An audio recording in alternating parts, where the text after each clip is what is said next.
Hello নমস্কার, welcome to it's by Madhulika, easy and tasty recipes by Madhulika. আমার রান্নাঘরে আপনাদের সকলকে স্বাগত। মাঝে মাঝে এমন খাবার খেতে ইচ্ছা করে যেটা হেলদি আর একটু মুখরোচকও বটে। আজকে সেই রকমই একটা রান্না আমি বানাবো, স্টার ফ্রাইড চিকেন উইথ ভেজিটেবলসের মধ্যে ব্রকলি থাকছে, কলিফ্লাওয়ার থাকছে, মাশরুম থাকছে। আপনাদের পছন্দ মতো যে কোনো সবজি দিয়ে এটা বানাতে পারেন। এটা খুবই হেলদি আর খেতেও অত্যন্ত সুস্বাদু।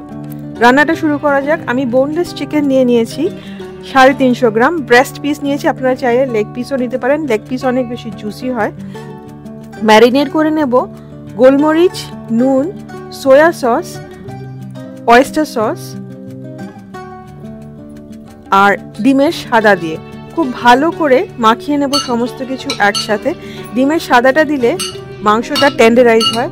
ডিমের সাদা আর কলিফ্লাওয়ার বা ডিমের সাদা আর ময়দা দিলে মাংসটা অনেকটাই নরম থাকে, নালে কিন্তু যেহেতু ব্রেস্ট পিস ইউজ করছি একটু বেশি সময় ধরে রান্না করলে শক্ত ছিবড়ে হয়ে যেতে পারে। 2 টেবিল চামচ কর্নফ্লাওয়ার দিয়ে আবার ভালো করে মেখে নিতে হবে। মেখে অ্যাটলিস্ট হাফ অ্যান আওয়ার যদি রেখে দেওয়া যায় তাহলে মাংসটা কিন্তু একদম সফট থাকে। সবজিগুলো এবার কেটে নেব। প্রথমেই আমি নিয়েছি ব্রকলি। খুব বেশি সবজি আমি দিচ্ছি না এখানে, আর যতগুলো সবজি দিচ্ছি সেগুলো কিন্তু খুব বেশি পরিমাণে দেব না, মাংস অনুযায়ী সবজিটা দিতে হবে। আমি এখানে 1 কাপ মতো ব্রকলি টুকরো করে ছোট টুকরো করে কেটে নিচ্ছি। যদি বড় টুকরো করে কেটে দিতে চান তাহলে কিন্তু আগে গরম জলে একটুখানি ফুটিয়ে নিতে হবে। শীতকালে ব্রকলি একদম পরিষ্কার, কোনো রকম পোকামাকড় নেই, সুতরাং আমি এটা এমনি ইউজ করব বলে ছোট টুকরো করে কেটে নিয়েছি। ফুলকপিটাও ছোট টুকরো করে কেটে নিচ্ছি, একটুখানি কম, 3/4 কাপ দিচ্ছি। বাটন মাশরুম আমি নিয়েছি, পাতলা করে স্লাইস করে নেব। এছাড়াও যে কোনো মাশরুম, বিন, গাজর পছন্দ মতো যে কোনো সবজি কিন্তু দেওয়া যেতে পারে এই রান্নায়। বেল পেপার আমি 2 রকম দিচ্ছি, ইয়েলো বেল পেপার আর রেড বেল পেপার, দুটোই 1/2 কাপ মতো টুকরো করে কেটে নিচ্ছি। পাতলা করে টুকরো করে ডাইস করে নিচ্ছি, খুব বড় টুকরো কিন্তু করছি না এটা। বেল পেপার না থাকলে ক্যাপসিকাম কিন্তু ইউজ করতে পারে, তবে বেল পেপারে কিন্তু ক্যাপসিকামের থেকে ফুড ভ্যালু অনেক বেশি। একটা ছোট পেঁয়াজ টুকরো করে কেটে পাপড়িগুলো আলাদা করে নিতে হবে। আমার কাছে ছোট পেঁয়াজ ছিল না, সুতরাং আমি মাঝারি সাইজের পেঁয়াজের অর্ধেকটা দিয়ে দিলাম। এছাড়া শীতকালে পেঁয়াজ পাতা দেওয়া যেতেই পারে, পেঁয়াজ পাতা কিন্তু একটু বড় টুকরো করে কেটে দিয়ে দিতে হবে।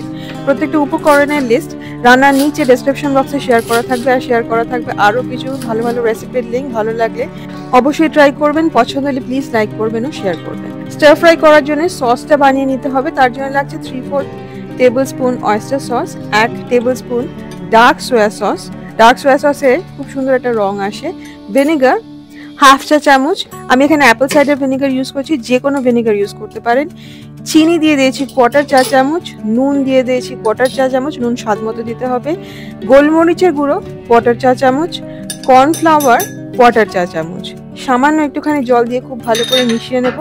আর যদি মনে হয় যে আরেকটুখানি পাতলা করতে হবে তাহলে 1 চামচ জল কিন্তু খুব ভালো করে দিয়ে মিশিয়ে নেব। স্টার ফ্রাই করার সময় দুটো জিনিস মাথায় রাখতে হবে, এক তো সমস্ত সবজি কেটে একদম পাশে রেডি করে রাখতে হবে, আর রেডি করে রাখতে হবে স্টার ফ্রাই সসটা, যাতে সময় নষ্ট না হয়, কারণ পুরো রান্নাটাই মিডিয়াম টু হাই ফ্লেমে কিন্তু হবে। রান্নাটা শুরু করতে হবে সেসামি অয়েল বা রিফাইন্ড অয়েল দিয়ে। যদি সেসামি অয়েল থাকে তাহলে কিন্তু সেটা দিয়ে বানাবেন, রান্নার টেস্টটা কিন্তু একদম আলাদা আসবে। আমি এখানে 2 টেবিল চামচ সেসামি অয়েল দিয়ে দিয়েছি, তার মধ্যে দিয়ে দিলাম কুচি করে কেটে রাখা রসুন, আদা আর কাঁচা লঙ্কা। আলাদা দিলে 1 টেবিল চামচ রসুন, 1/2 টেবিল চামচ আদা আর খানিকটা কাঁচা লঙ্কা কুচি। খুব সুন্দর একটা গন্ধ যখন বেরোবে তখন দিয়ে দিতে হবে মাংসটা যতটা সম্ভব ছড়িয়ে দিতে হবে।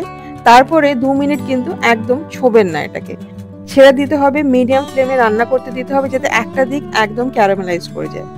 উপর দিয়ে দিতে হবে মাশরুমটাও কিন্তু মাংসের সাথেই দিয়ে দেবেন, কারণ মাশরুমটা রান্না হতেও একটু সময় লাগে। পুরোটাই 2 মিনিট বাদে উল্টে নিতে হবে। রান্নাটা পুরোটাই করতে হবে মিডিয়াম টু হাই ফ্লেমে রান্না করলে অনেক সময় আদা রসুনটা পুড়ে যেতে পারে বলে আঁচটা মিডিয়াম ফ্লেমে রেখে আমি করছি। প্রত্যেকটা মাংসের টুকরো উল্টে দিয়ে আবার 2 মিনিট রান্না করে নিতে হবে। তারপরে দিয়ে দিতে হবে ব্রকলি আর কলিফ্লাওয়ার। যদি ব্রকলি আর কলিফ্লাওয়ার বড় করে কাটা হতো তাহলে খানিকটা ভাপিয়ে নিতাম, যেহেতু ছোট করে কাটা সেই জন্য একবারই দিয়ে দিলাম। দিয়ে খুব ভালো করে সমস্ত কিছু মিশিয়ে নিতে হবে।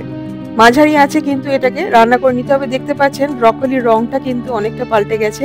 এইবারে চারপাশ দিয়ে স্টার ফ্রাই সসটা আমি ঢেলে দেব।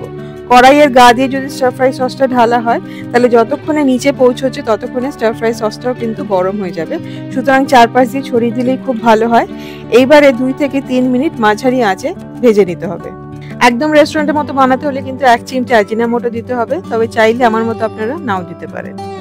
ব্রকলি আর কলিফ্লাওয়ার কিন্তু বেশ খানিকটা রান্না হয়ে গেছে, রং দেখলেই বুঝতে পারবেন। এইবারে দিয়ে দিতে হবে 2 রকমের বেল পেপার আর পেঁয়াজ।